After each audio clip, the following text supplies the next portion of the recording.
Se você tem TDAH ou então se você conhece alguém que tem, com certeza você já ouviu a frase: "Você precisa prestar mais atenção". Mas veja só, nessa frase aqui está o maior segredo que a neuropsicologia nos ensina, que é: quem tem TDAH não tem falta de atenção. O grande desafio do cérebro com TDAH não é a quantidade de foco, mas sim a regulação dele. É como ter um holofote potente nas mãos, mas que insiste em estar apontando para tudo que é lado, menos para o lado que precisa ser iluminado. Então, no vídeo de hoje, eu vou te explicar quais são os 3 principais tipos de atenção que o nosso cérebro usa no dia a dia e como cada um deles é vivido de verdade dentro do cérebro de quem tem TDAH. Vamos lá? A neurociência divide a nossa capacidade de foco em 3 grandes canais: a atenção concentrada, a atenção alternada e a atenção dividida.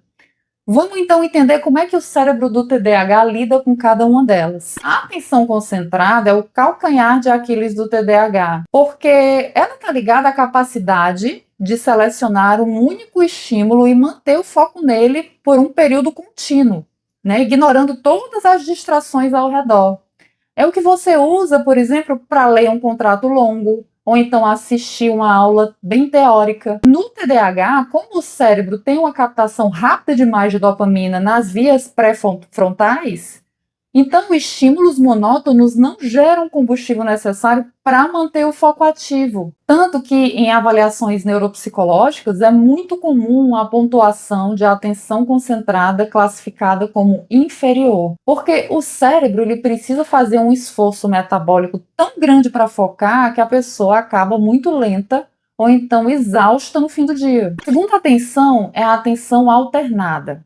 Aqui é onde o TDAH brilha, porque é a habilidade de direcionar o foco ora para um estímulo, ora para o outro, mudando a chave do cérebro rapidamente. Então, por exemplo, você está digitando um e-mail para responder a uma pergunta de um colega seu, e aí você volta rapidamente de onde você parou. No TDAH, aqui está o paradoxo, porque muitas pessoas pontuam na média ou então até acima dela em atenção alternada, né? Porque veja, como o cérebro delas é naturalmente atraído pela novidade, pelo dinamismo, então mudar o foco de um estímulo para o outro é muito mais orgânico e menos custoso do que ficar parado na mesmice. Terceira é a atenção dividida, né? Que o que seria? É a capacidade de focar em 2 ou mais estímulos ao mesmo tempo, como por exemplo dirigir e conversar com a pessoa que está do seu lado.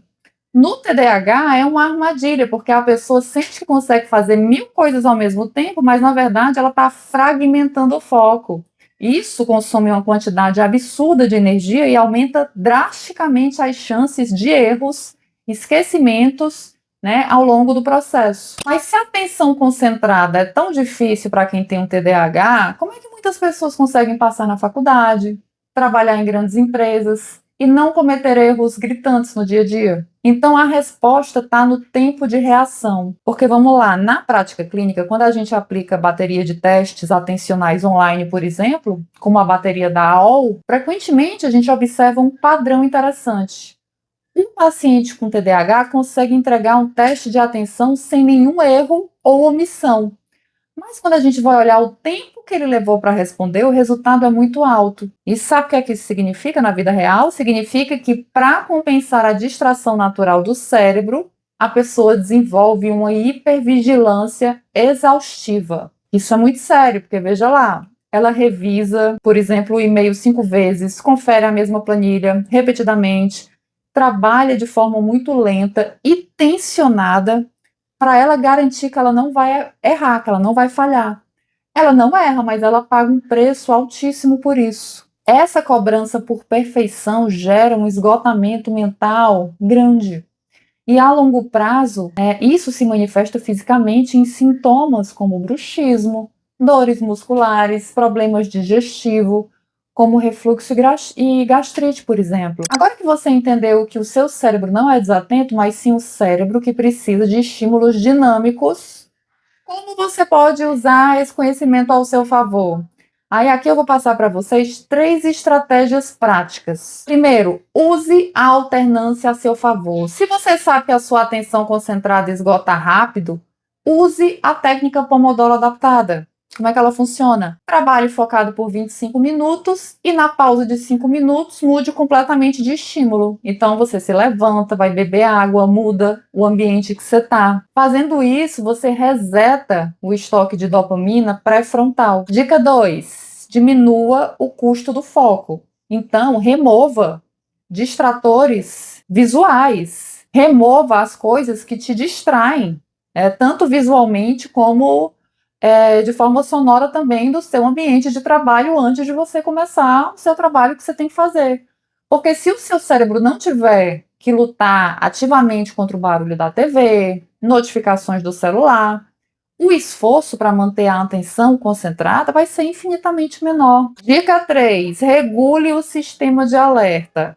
Quando você perceber que a hipervigilância está te deixando tenso, faça uma pausa para respirar, alongando a expiração. Ou seja, inspire 4 segundos e solte o ar por 6 a 8 segundos. Isso vai ativar o teu sistema parasimpático e tira o seu corpo do modo de perigo e iminência, diminuindo a exaustão física no teu dia. Bom, compreender o seu tipo de atenção não é sobre encontrar desculpa, tá? Mas sim encontrar o seu manual de funcionamento pessoal seu. Porque o cérebro com TDAH é uma máquina potente, mas ela precisa aprender a regular a sua própria fiação. Se você quer continuar desvendando a sua mente, a conexão com o seu corpo, né, com a psicologia e as neurociências e a psicanálise também, se inscreva aqui no canal, ative o sininho e já me conta aqui embaixo nos comentários qual dessas atenções é o seu maior desafio no dia a dia. Um abraço e até o próximo vídeo.